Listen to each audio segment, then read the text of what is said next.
Welcome back to the Daily Crypto Deep Dive. For the last several years, one institution has had an outsized influence on the entire crypto market. Not a whale, not a mining pool, not an exchange. The U.S. Securities and Exchange Commission. Entire rallies have stalled because of it. Entire altcoin sectors have bled because of it. Billions in market cap have evaporated or reappeared depending on what came out of Washington. So tonight we're asking a serious question. Is the SEC losing control of crypto? And if it is, what does that actually mean for Bitcoin, Ethereum, XRP, Solana, and the broader market going forward? Because this isn't just about politics. It's about risk pricing. It's about capital flows. And it's about whether the regulatory choke point that has weighed on altcoins for years is starting to loosen. For a long time, the SEC's strategy toward crypto was simple: regulate by enforcement. Instead of publishing bespoke digital asset frameworks, instead of carving out new categories tailored to decentralized networks, the Commission leaned heavily on existing securities law. The Howey test became the measuring stick. If a token looked like an investment contract, it could be pursued as a security. That approach created maximum ambiguity. And ambiguity is expensive in financial markets. When participants don't know whether an asset might be classified as an unregistered security, they demand a discount to hold it. That discount is what we call regulatory risk premium, and for years, altcoins have traded with that premium built in. Think back to the steady stream of headlines: Wells notices, exchange investigations, lawsuits against token issuers, statements implying that most digital assets other than Bitcoin could fall under securities law. That messaging didn't just scare retail, it froze institutional allocation models. Compliance departments inside funds and banks are not built to tolerate gray areas. If classification is unclear, capital simply stays on the sidelines. That's one of the major reasons Bitcoin outperformed most altcoins over the last cycle phase. It was perceived as the cleanest asset in the room. But then cracks started appearing in the enforcement first wall. The lawsuit against Ripple became one of the most closely watched legal battles in crypto history. The SEC argued that XRP sales constituted unregistered securities offerings. Ripple argued that the token itself was not inherently a security, particularly in secondary market transactions. When the court issued its partial ruling, it didn't hand the SEC a sweeping victory. Instead, it introduced nuance. It differentiated between institutional sales and programmatic exchange sales. That nuance mattered more than headlines captured at the time. Markets are hypersensitive to precedent. The moment it became clear that courts would dissect token distribution structures rather than automatically endorsing blanket classification, the perception of absolute regulatory dominance weakened. XRP reacted immediately. But the ripple effect, no pun intended, extended beyond one asset. Investors began recalculating the probability that other large-cap altcoins might survive legal scrutiny in some form. That probability shift alone reduces risk premium. Then came the moment that fundamentally altered the balance of power: the approval of spot Bitcoin exchange-traded funds in the United States. For years, applications were denied on market manipulation grounds. Meanwhile, futures-based products were approved. Eventually, after sustained pressure, legal challenges, and persistent filings from institutions including BlackRock, the Commission approved spot products. That approval wasn't just another financial instrument. It was a signal. A signal that Bitcoin had crossed the threshold from regulatory resistance to institutional integration. When you approve a spot ETF, you are effectively acknowledging that the underlying market has sufficient maturity for public investors. You are embedding Bitcoin inside pension portfolios, advisory platforms, and retirement accounts. That move constrained future hostility. Once traditional finance builds exposure pipelines, reversing course becomes far more difficult politically and structurally. That's not a conspiracy. That's institutional inertia. At the same time, crypto moved from being a niche technological debate to a national political issue.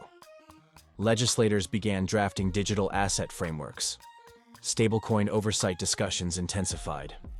Presidential candidates openly discussed Bitcoin mining and blockchain innovation. When an asset class becomes politically relevant, regulatory agencies operate under increased scrutiny. Unilateral enforcement becomes harder when Congress signals that statutory clarity is coming. Now here's where this becomes market critical. If the SEC's ability to define crypto purely through enforcement diminishes, regulatory risk premium compresses. When risk premium compresses, valuations expand. It's not complicated. Every asset's price is a function of expected future cash flows or utility, discounted by perceived risk. Reduce perceived risk, increase present valuation. That doesn't guarantee a bull market, but it changes the baseline. So what effects would a weakened enforcement-first regime have on Bitcoin? For Bitcoin, the impact is subtler. Bitcoin already sits in the regulatory sweet spot relative to most digital assets. Its commodity narrative is stronger. Its institutional pathways are established. If anything, a clearer environment simply reinforces its dominance. But the real impact shows up further down the market cap spectrum. Ethereum stands in an interesting middle ground. It is large enough to attract institutional interest, but its ecosystem includes thousands of tokens, decentralized finance protocols, and staking mechanisms that have at times drawn regulatory attention. If enforcement intensity softens or becomes more clearly codified through legislation, Ethereum's ecosystem benefits indirectly. Developers build more confidently when existential threat decreases. Capital deploys more freely when compliance risk is defined rather than speculative. High beta networks like Solana react even more dramatically to regulatory shifts.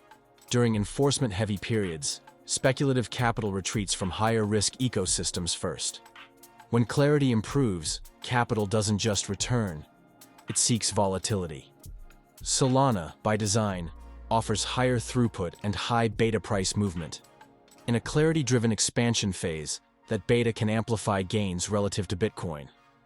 XRP's situation is uniquely tied to legal narrative. For years, its price action has been intertwined with courtroom developments.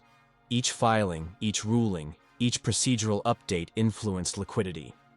If broader legislative clarity limits enforcement ambiguity across the market, XRP's narrative transforms from defensive to expansionary.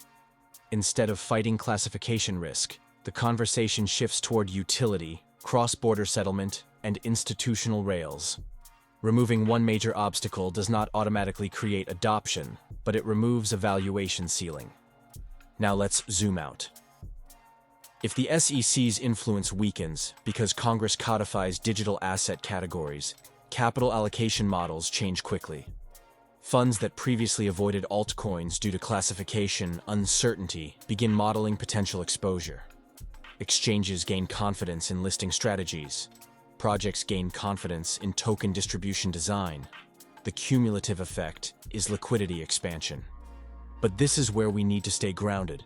A reduction in enforcement intensity does not mean deregulation. It likely means structured regulation. And structured regulation can still impose compliance costs. Some projects may struggle under clearer but stricter standards, so the effect won't be universal euphoria. It will be selective expansion. There is also a sequencing dynamic. Bitcoin remains the primary beneficiary of institutional flows. If regulatory clarity emerges, Bitcoin likely rallies first as macro allocators increase exposure. Only after volatility compresses and confidence stabilizes does capital rotate outward toward Ethereum and high beta altcoins. That rotation historically happens fast. Markets spend months compressing and weeks expanding. Another effect to consider is perception. For years, the dominant narrative was that regulators could shut down large portions of the crypto market at will. That perception created fragility. If courts and lawmakers continue to push back against overbroad interpretations, that fragility decreases. Reduced fragility increases investor time horizon. Longer time horizons increase capital commitment. There's also the global angle. U.S. regulatory posture influences international sentiment. If the United States moves toward clearer frameworks rather than aggressive enforcement ambiguity, other jurisdictions may accelerate harmonized approaches. That amplifies the liquidity effect globally. We should also acknowledge a counterpoint. The SEC is not disappearing. It retains authority. It retains enforcement tools. It can still pursue fraud, market manipulation, and unregistered offerings. So, losing control does not mean irrelevance. It means losing unilateral narrative dominance. And narrative dominance is powerful in financial markets. Now let's talk probabilities. Is the SEC completely sidelined? No. Is its influence being challenged more openly than before? Yes. Courts have demonstrated willingness to dissect enforcement arguments. Congress has signaled interest in defining digital asset categories legislatively. Institutional integration through ETFs has anchored Bitcoin within traditional finance. Those three forces together reduce the probability of sweeping enforcement shock. If that probability declines, altcoins reprice upward over time because the tail risk shrinks. That doesn't create instant altcoin season, but it builds the structural foundation for one. The deeper implication is this. The next major altcoin expansion may not be driven purely by speculative mania like 2021. It may be driven by risk compression. That's a different fuel source. Instead of retail stimulus frenzy, it's compliance clarity and institutional comfort. So where does that leave us right now? We're in a transitional phase. Enforcement headlines no longer trigger the same existential panic they once did. Legal precedent has introduced nuance. Political discourse has elevated crypto beyond niche. Institutional vehicles have embedded Bitcoin within mainstream finance. All of those forces chip away at the idea that one regulator can dictate the entire market's fate. If that trajectory continues, the effects unfold gradually. Risk premium declines. Liquidity broadens. Capital rotation accelerates. High beta assets regain volatility leadership. Ecosystem development speeds up because existential threat perception decreases. But timing remains uncertain. Markets move on expectations before legislation is finalized. If investors believe regulatory dominance is fading, they position ahead of formal change. That positioning itself drives price. So is the SEC losing control of crypto? It's more accurate to say its uncontested dominance is being challenged. And when uncontested dominance weakens, markets adjust. For Bitcoin, that reinforces legitimacy. For Ethereum, it unlocks ecosystem confidence.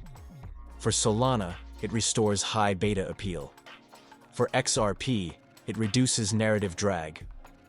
For the broader altcoin market, it compresses risk premium that has weighed on valuations for years. The key is watching legislative momentum, court precedent, and institutional product expansion simultaneously. That's where the real signals are. Because in crypto, power shifts don't happen with a press release. They happen through probability changes, and probability changes move markets long before headlines catch up.